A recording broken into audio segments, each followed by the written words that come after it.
Hello and welcome to another edition of the Moving Iron Podcast. This podcast is proudly provided by Axon, helping dealers move more iron for almost 100 years. Find out more at axontire.com.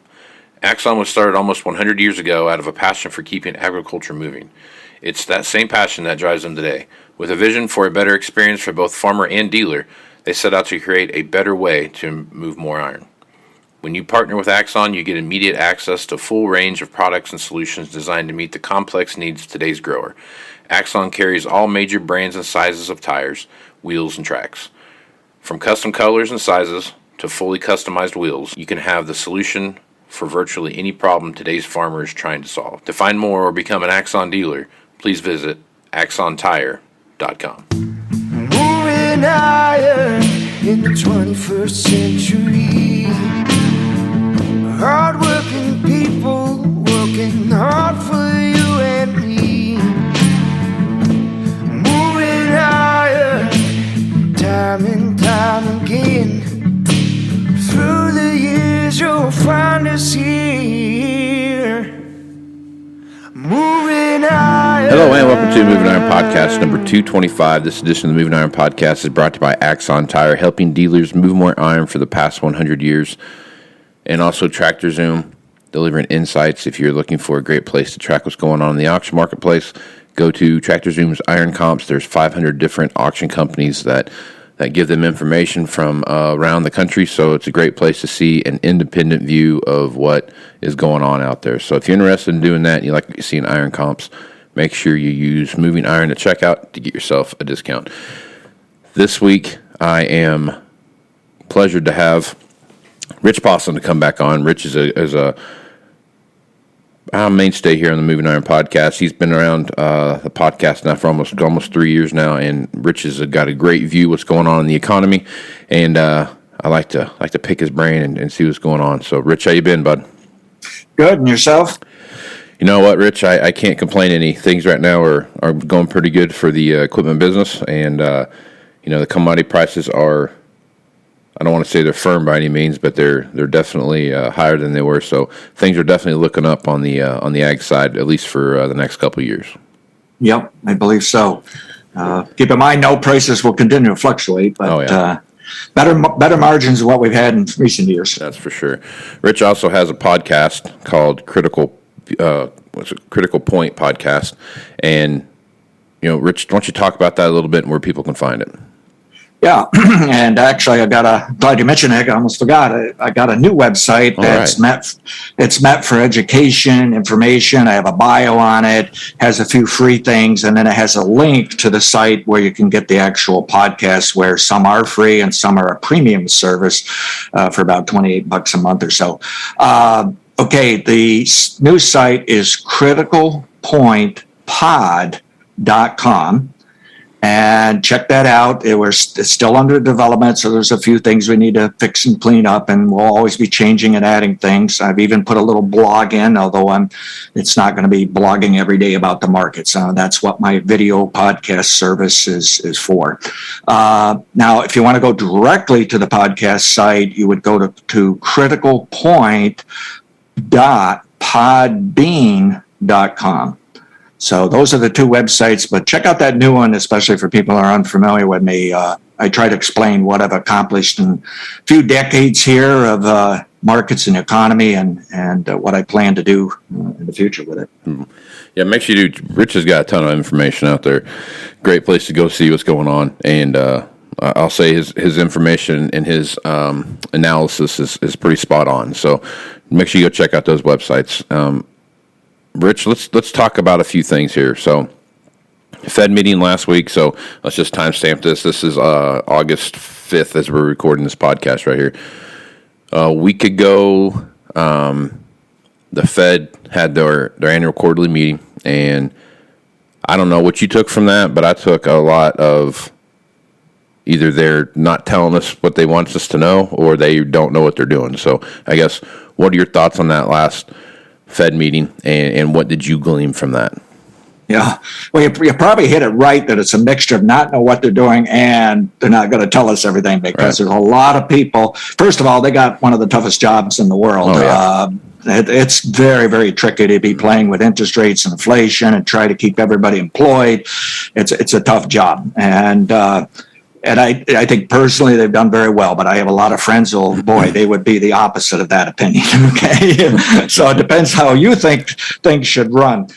From that meeting, I felt like they were pretty much supportive of what they've been talking about all along. I think they're willing to let inflation run higher than in prior decades. We have switched, from what I understand from my fellow economists that dig into this sort of long-term macroeconomic thing of what is the direction of the country and economy. We're switching from monetary policy to fiscal policy. And fiscal policy is more like what occurred in the 1950s, 1960s on into the 1970s. And I think I've detected a pattern related to inflation and how that works. You have rising inflation from 1950s into 1970s, and it got way too high, and the system was ready to blow up on us. And we made every effort, and that's why the Federal Reserve hired Paul Volcker to come in there. He was an expert of how to kill inflation. And then we brought inflation down here from 1980 all the way till just now, basically. And it just looks like, I've had an inflation forecast for some time now that really this decade into next, we ought to see higher inflation. And lo and behold, I'm now seeing the talk of these people that study the mechanics of how we're running the economy are saying we're moving to that fiscal policy. I think the Fed was just simply saying if they have to, they're going to wait to 2023 to make sure the economy is growing. They'd like to be, they don't want to move too fast, though they're always going to move too slow. And that's why some people get upset with them, but they're willing to take that risk. And I think it seemed like last year or the year before, I kept thinking, the Fed should be changing their talk. Well, they did. They basically said, hey, we're not going to target exactly 2% inflation. It's now going to be a formula. It's going to be an average. It's going to be a range. So I don't think they're really going to do anything with inflation up at 3%. It's going to have to stay up for quite a while. And so bottom line is, to me, it supports what I'm looking at in general for the economies, stock market, commodities, all that sort of thing. I will say I don't want to paint a picture of aggressive inflation, however. There's people out there saying, oh, this is like the 1970s. You're going to see your prices in the store go up 7% every single year, all throughout the decade. That's way out of proportion, in my opinion. I could be wrong, but I don't think so. Really, inflation averaged 2.5% in the 1950s, maybe a little more in the 1960s. I can see it this decade running a little better than that. Maybe somewheres between the 50s, 60s, and the 70s. I just don't see it like the 70s.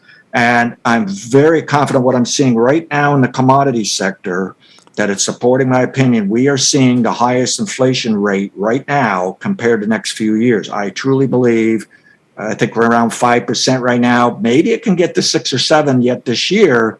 But I think next year you'll see it down to 3. I'm using 2 as well, but let's say 3 to maybe just a little under 4, something like that. Now, what does that mean? Because inflation rate means I should say, hey, inflation is going down. That's how you would normally categorize it or define it. But that's not true. If you're only going down to 3%, what it means is that the prices in the store are going up 3% on average. And so that means you're going to pay a higher price next year than this year. What I'm saying is the price increase is going to be slower. And I think we'll just see that kind of stall out. I think you've seen the big rush for this year. I don't think we're going to get another big rush for several years, maybe towards the end of the decade. But on average, we are going to see higher inflation than what we've seen in the last couple of decades. But here's the thing with commodities. Commodities don't have to go up with that rise in the store. In fact, they seldom have. All right. They're up briefly with it. And then you buy more supply, you work your prices down, but your input costs keep going up. The price in the store keeps going up, but not as fast. And I'm now seeing evidence on the commodity side that forecast will work because commodities are part of that inflation equation. Now, even if commodities come down quite a bit, inflation will stay up because we're now seeing evidence of wages going up. Businesses have to pay more if they want to keep their workers and get them back. And by the way, a lot of people want to blame the virus and government and everything on people not going back to work, and they want to blame unemployment. I didn't realize this to just probably a month ago, but there's statistics out there showing a lot of people went into early retirement over this virus pandemic. So we've permanently lost some of the employed side. But there's no question about, and I think also we're going to fix this whole idea of people not working because of unemployment. It's pretty much run its course. And I think the economy is on a good, solid footing right now that, yeah, everybody should get back to work. And they will. And but we're going to see that higher labor cost here for a while. And that's going to also help support the inflation number, right? So I think everything's on track with what I was anticipating here. The story might be different sometimes, but that's what I always tell people. It's very difficult to get the story exactly right. And that's what I like when my modeling will kind of give me several different stories and give me a range, but then it'll say, okay, but the direction of a commodity market is up or down, and that's all there is to it. And I'll do the same thing for stock market and economy, that kind of thing. So what else can I tell you? If you don't mind, let's talk about commodities and how they go into inflation. Yep. I think we've just seen an important peak in crude oil. I think the crude oil trend is down into next year. I don't think it's going to drop dramatically. If it did, it would actually concern me. Maybe we got some economic problem, but I don't think that's going to occur. And I don't think it's going to upset like the stock market. Oh, crude oil has gone down. Does that mean poor demand? No, it's just going to be normal fluctuation within. It's microeconomics. It's the oil business. It's not reflecting what's going on. Right at the moment, we actually have good gasoline demand. The demand's even the usage right now, I believe, is back to 2019. So we've pretty much wiped out the virus recession. And by the way, I have some economic indicators that are saying the economy is now record large. The recession began and finished last year. And I'm very pleased of some of my forecast was on top of that. I am seeing several commodities I think have peaked long term. I'm still a bull on sugar. I own a sugar position. I'm up, 30% or something. I didn't put any leverage on it, so it's just as if I owned a bag of sugar. I don't think it's going to top out the next year, but we may have seen the best run up on sugar. It could have some problems, I suppose, going forward, but I'm trying to give that some time in the next year. Coffee has been shook up because of some complications in Brazil. Maybe that's going higher into next year, but I'm not that confident about either.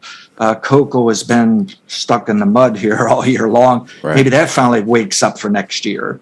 But like cotton, for those of you growing cotton in the South, I think a long-term top was put back. I think it was March or something. I called it, and I've been sweating it out. I've told people, this cotton market can stay up near the high of the year.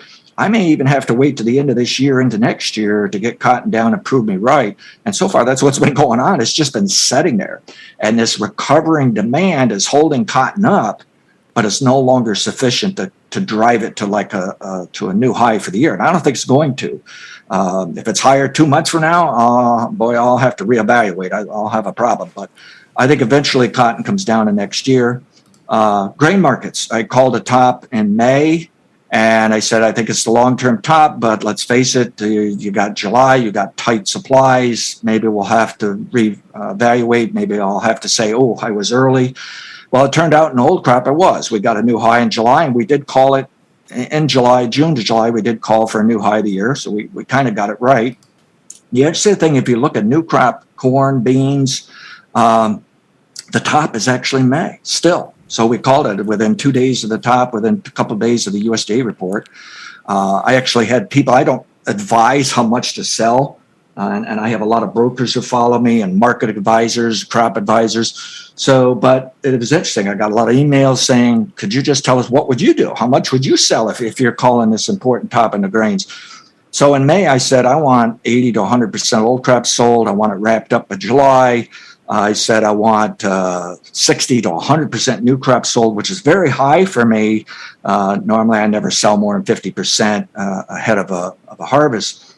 But I'm pretty confident these prices are going to work lower into next year. And so far, hey, I made money on the way up and I'm making money on the way down. I'm currently personally short corn and soybeans. And I just want to give it a chance here to work lower in the next year. Now, I don't want to scare people thinking, well, boy, he's really bearish. This thing's going to drop a huge amount. I have considerably lower targets, but honestly, I think this inflation will provide some kind of support on the way down.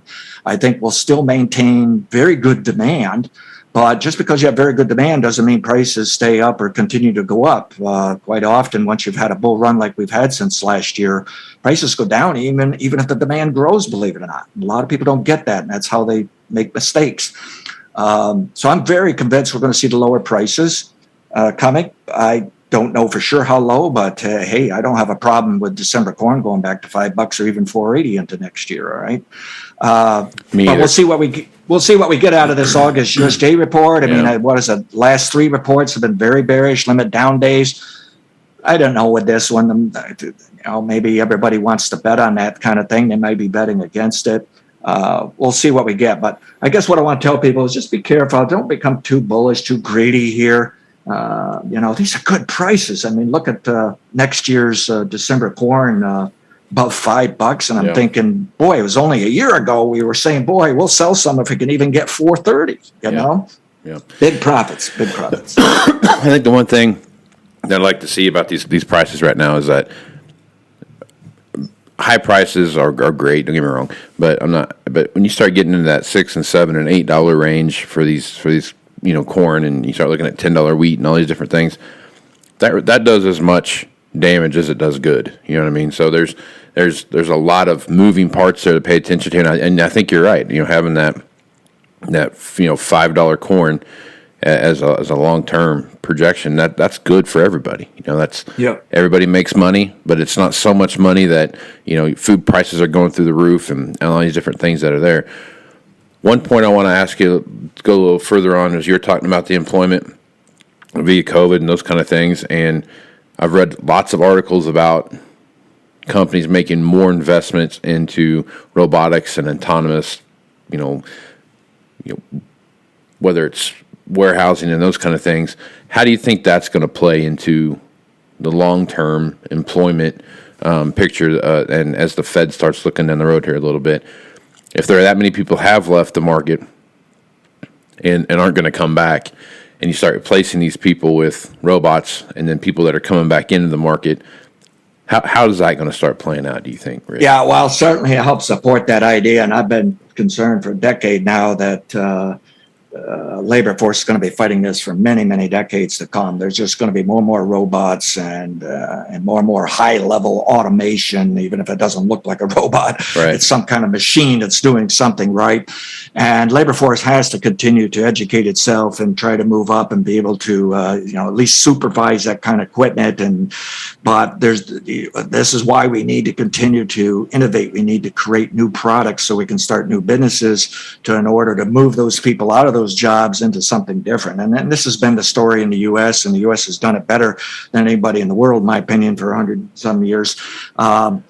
But it is, you can argue, labor force deserve to get a pay raise, and they're finally getting it. But you can also see, if I'm an executive manager of a company, I'm saying, well, suddenly that robot looks a little more affordable right now. Right. I mean, I went to McDonald's the other day to get a cup of coffee as I was passing to a small town, and I hadn't been to McDonald's in years. It's been a long time, and there's a kiosk you had to order from. Like you tapped in what you wanted, and then you went out and you paid there, and then you just went to the counter and got your cup of coffee and you left. I couldn't believe that. I mean, it almost to the point where they need a human being in there to really make the thing happen. So I guess as this talk for universal, what they call that, universal standard wage type of thing, $15 federal minimum wage type of thing, that could drive a lot more of this into the economy, where there's going to be more people that are unemployed that may or may not be skilled labor, just because of a robot took their job. Yeah, it's a two-edged sword. It is. Really you could see where robots could actually destroy our economy.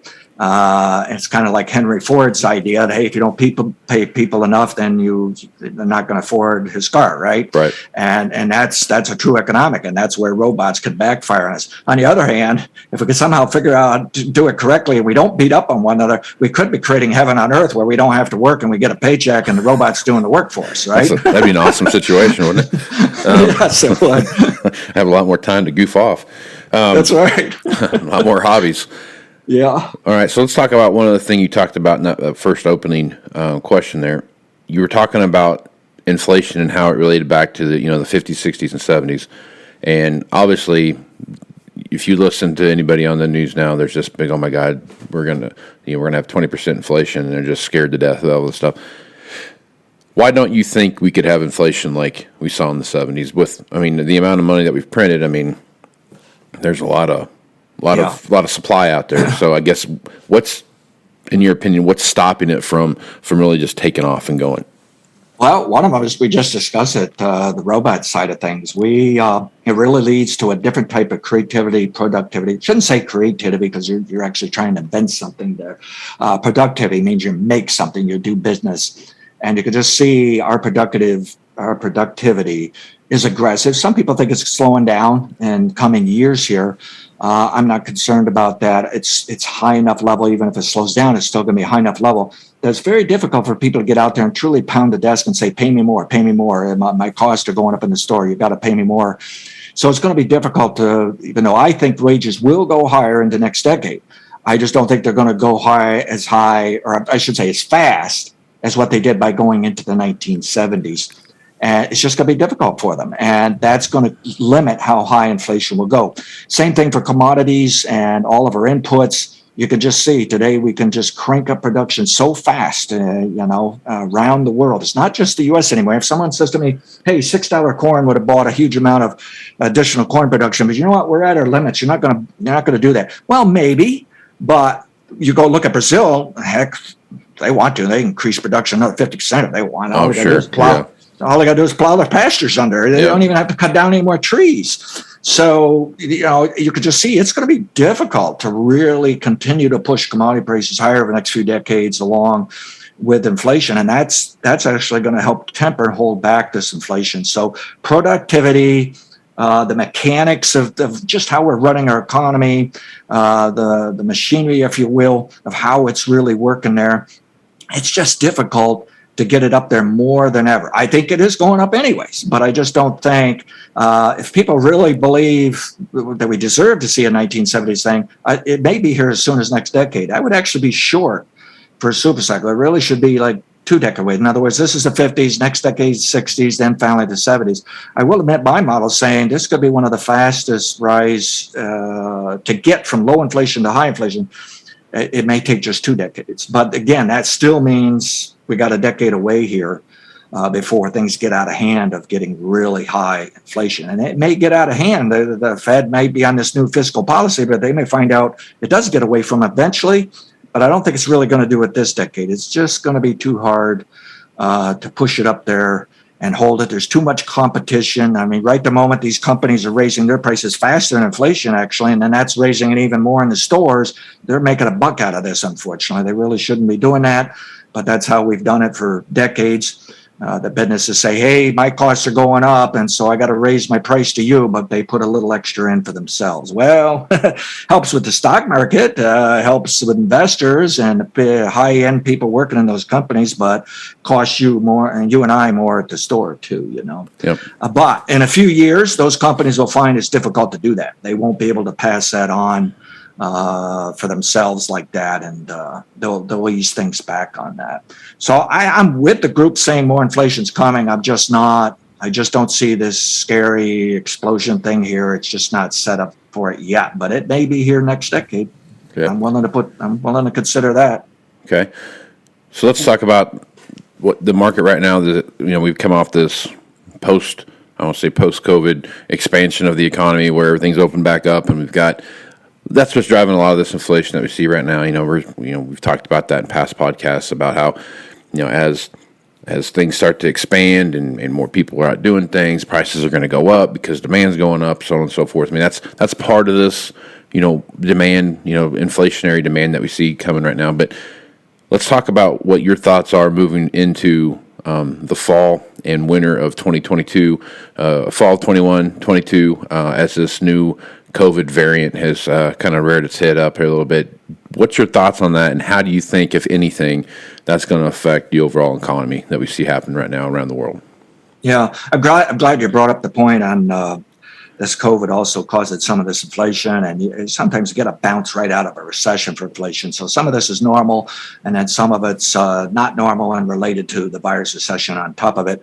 Looking out later this year, I'm kind of split on my thinking on these variants. To me, they're more dangerous than the actual original COVID-19. On the other hand, we got 70% of the population vaccinated now, and that's going to help. And we can always go back to masks and that. I don't think we're going to shut down the economy. I don't think we dare do that right now, and we shouldn't. I was fine with it the first time because there were so many unknowns that I just said, hey, protect your population, the heck with the economy. But today, I got a different feeling that, save the economy. Let's try to keep working, keep doing business, but let's try to protect one another and be good to one another. And I think that's kind of what we'll do. So I'm not so sure we'll get a negative impact if the pandemic really, we get a good surge here this winter off of these variants. I'm not sure it's going to hit the economy like that. And again, I don't think we're really going to lock down as a nation. I'm fine with the government setting some level. We're saying, hey, this is getting bad enough where we do need to lock down, but I don't know that level. I'm not smart enough to figure that out, and I'm sure they're wrestling with it. What is that level? So my guess is that we're not going to get the negative impact in the economy like we did the last time around, but it's certainly going to have some impact. You're going to concern people. You're going to have people wanting to stay home again, things like that. Right the moment, I think we're going to get through this better than last time. And so I'm not dialing in that much of negativity on it, but it's going to be there. It should be a concern. We should all be concerned that, you can still get it even if you're vaccinated. So. Right. Yeah, exactly. Exactly. Yeah, Skate. Well, let's expand that a little bit, because if you listen to the news, you start hearing stuff, and, like you've heard talk about France wanting to shut back down, and Italy's talked about shutting back down, and neither one of them done it yet. But I mean, they're floating that out there as an idea. Let's just say that half of Europe shuts down and goes back into full-blown lockdown. How do you think that affects the overall economy? I mean, as much as it just feels like it's pretty fragile right now, and you go start cutting chunks of the world economy out. I mean, I guess, could you see some backfiring, I guess, as things slow down again? Yeah, good point, because I was thinking of mostly U.S. I see the rest of the world more vulnerable than us. We moved faster on getting this vaccine out, and we're going to continue that pace. The more developed nations are, pretty close to us, are catching up to us, but there's a lot of work yet to be done in the world. So we could come into issues where it comes back to us that it maybe impacts our imports, exports a bit. Mm-hmm. For the moment, I'm not coming up with a major scare scenario, but can't rule it out. I guess my biggest concern, as an American, if I'm investing in those countries, I might be concerned of what can I do to the markets and that kind of stuff. And they should be concerned in their own countries, obviously, for their health, their lives, and their businesses. There's a lot of work yet to be done. And that's why the world's calling on us to actually provide the vaccine. Hopefully we can help for that. And because there's a lot of nations that just, they're so small, they just don't have the infrastructure to actually do this. And it is sad, and it's still a learning lesson, no question about it. But I think we've learned a lot already in our own country, fortunately. And the rest of the world's got a lot to learn there. My best forecast, however, is global economy is going to continue to grow this decade, right along with the U.S. Mm-hmm. I realize some people think the end of the world's coming in any year now here, but right. I'm feeling more right. confident than ever. This economy is going to hang in there to near the end of the decade, and then yes, just like I do every decade, I'm going to be selling my stocks. So that's what I do, and it's worked very well for me. But I got to give it a thumbs up here that we've got a good growing economy. You may be looking at the best GDP right now, and I can see that easing back, and maybe this virus stuff can help ease that back in the world and the U.S. next couple of years. But we're going to have good GDP. Just not coming up with the threats where we have to worry about a big rise in unemployment in this country or the world. But let's face it, the rest of the world is at greater risk still than here. Mm-hmm. Okay. All right, so let's talk about kind of the overall cost of doing business right now. So you have China, and everyone. This report came out about the Wuhan clinic, and they're pretty sure that's where the virus came from now, and everything's kind of pointing that general direction. So that kind of puts a black eye on China more than they've had in the past. You take a look at what it costs to ship stuff around the world right now. I mean, you used to be able to take a shipping container for $4,000 or $5,000 to about anywhere in the world. You could take a container full of stuff. I read an article this morning, getting ready for this podcast here, and they were talking about how the price of containers had gone up 500%, and that basically you're looking at on the from either China and the U.S., either one where they've got containers out there about $20,000 now to get something shipped around the world. So I guess as you look at those kind of things, when do you think, if any, that there'll be more? Is this going to spur more companies to start looking at, maybe I'm not going to do as much business in China right now. I'm going to start looking at maybe sourcing some of this jobs and some of this production back in the U.S. or maybe European countries start looking at doing more production stuff in their countries like that. Do you think any of that is going to spur someone to say, you know what, I'm gonna move this factory back to the U.S.? Yeah. Well, they're looking at it already. I mean, past 7 years, 7 years, I think, I've worked for some of the big global companies now. It was more grain export. In other words, I was involved with, how do we ship furniture and computers? Right. But it's the same idea when you deal with the shipping costs. And you can bet they're all asking that. And after that this whole trade war deal really taught them, boy, how do we look at that? But you got to remember, it does cost a lot of money to be moving factories around the world too. So right. Yeah. It's going to take some time. I don't doubt we'll hear stories of some of that. I think in general, everybody's kind of hoping things will settle down and they'll continue to do business with China. I think you've at least stopped people thinking, well, how many more U.S. jobs can they ship over to China? They're going the other way. You see a lot of discussion in some of these corporate journals. I think the tide has turned there. I mean, we went too far. I'm still in favor of globalization, frankly. I think it leads to a more peaceful world, better economy. Everybody has something to eat. Problem is, we ran that globalization so hard and fast. It's like we wanted to help everybody in the world, thinking it's also going to help us. Mm-hmm. And in the end, the message is, we helped everybody in the world and shot ourselves in the foot. So, right. and that's why the politics turned so volatile the last 4 or 5 years. Mm-hmm. And so I think we've kind of turned a tide, because even today, even though some of the Democrats are willing to go saying, hey, let's deal with this whole globalization and this trade stuff. And you can just see both sides are saying, well, let's not shoot ourselves in the foot anymore. So we'll probably hear some stories of some businesses backing off on China, but I don't know as I see any major rush right now. One thing I will say in China, at least on the grain export side, is they've been building the reserves here, and I question how much longer that goes. So I think we've seen the best of China numbers of how much they'll import. We're seeing some cancellations. Of course, there's no one for doing that. But I really question how much, China, they realize they're so large that once they really step into the commodities market, they're going to move the prices higher. And, obviously that's not a good moment for them. We wouldn't like if it had happened to us. It just feels like the mood is back to saying, hey, how can we be careful how we're buying this stuff? Don't shove those prices so high that they're coming to their limits too. I mean, they have some margins that are squeezed. And of course, they're now back to some virus cases too, so they're probably wondering about their economy, and their stock market's really not doing much of anything right now.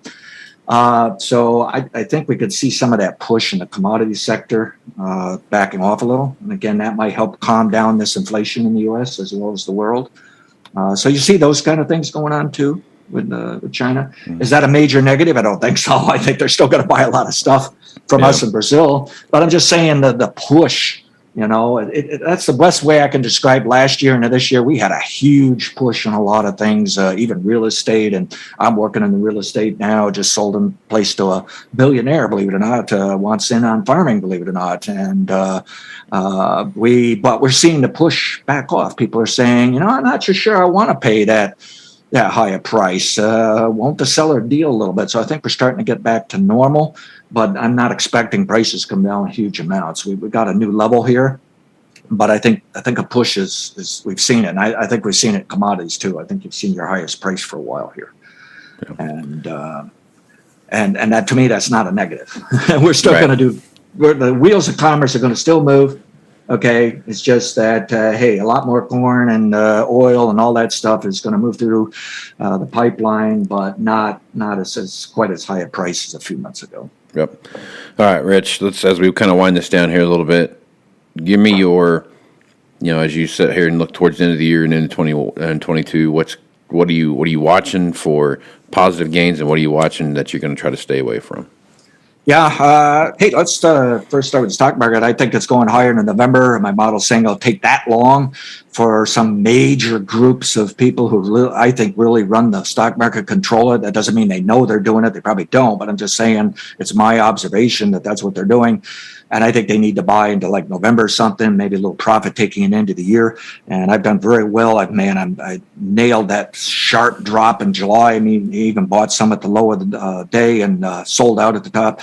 And I'm up depending on my program, I'm up 73% to 200% here last year into this year. So we're working very well. And I think we got more to go in the stock market. Next year, however, I want to watch out for at least a 10% drop in the stock market. So we'll want to stay on top of that.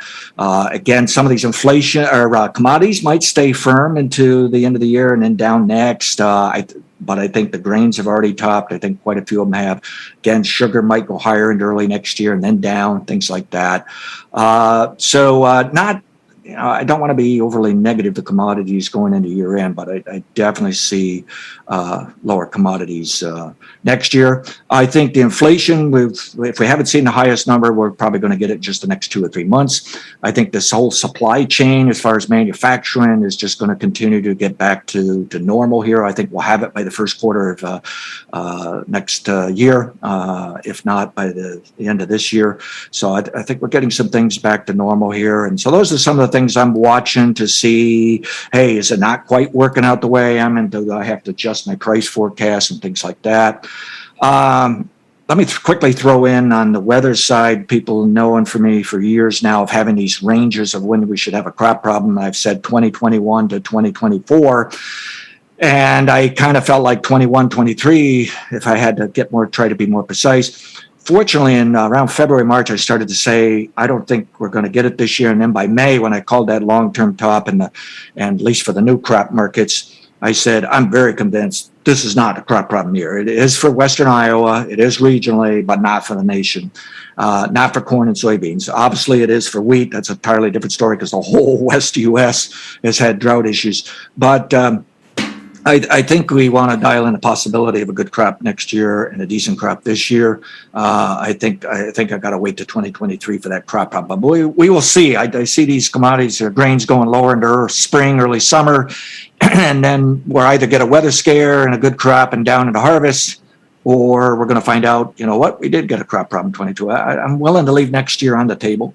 And if we see La Nina coming in this winter into spring and it gets the South American markets excited, then I have to get excited for next year too. But right at the moment, I'm thinking the crop problem I want is probably now not coming into 2023. So that's why that's yet another piece of evidence I have that I think these commodity prices will go lower in the next year. And yet, like I say, I think the economy is going to grow in the next year. We could see some throttling back. I think we'll see the inflation back off. But remember, it's still a positive inflation. I'm not saying it's going to zero and negative and you're going to see lower prices at store. You're probably going to see higher. I'm just saying they're not going to rise next year as much as this year. And so that's what I'm looking at going into next year. And we'll take it from there. Right on. Well, a lot of moving parts here, Rich. A lot of things to pay attention to. What are those websites one more time for your podcast and for your new website? Yeah. So my new site is criticalpointpod.com. Pod is in POD, criticalpointpod.com. And then there is a link there to go directly to sign up for the premium service. I got to get a link on there to just take people there to log in, but all my subscribers already have the current podcast site. But if you want to go directly to the podcast, it's criticalpointpod.podbean.com. Gotcha. And they can email me questions, comments at rich@ag-financial.com.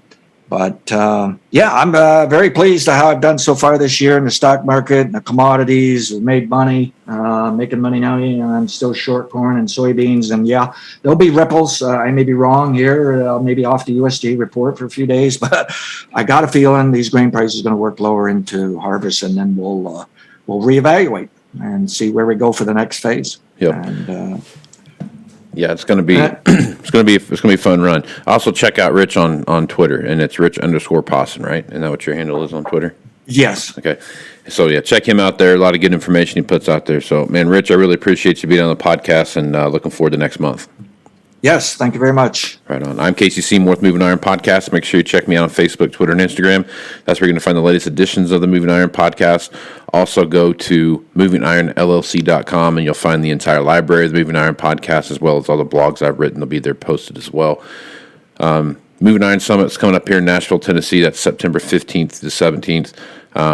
Probably winding down there. So if you're interested in doing that, go out there and fill out the registration form, and I'll get back to you with all the information that you're looking for. But on that website, you'll find meeting registration, hotel information, agendas, speakers, all the stuff that's going on, sponsors, those kind of things, as well as just basic information about Moving Iron LLC as a whole. So if you're interested in that, you can't find the information that you're looking for, hit me up at MovingIronPodcast at MovingIronPodcast.com, and I'll make sure to get back to you. So with that, I am Casey Seymour with Rich Posson.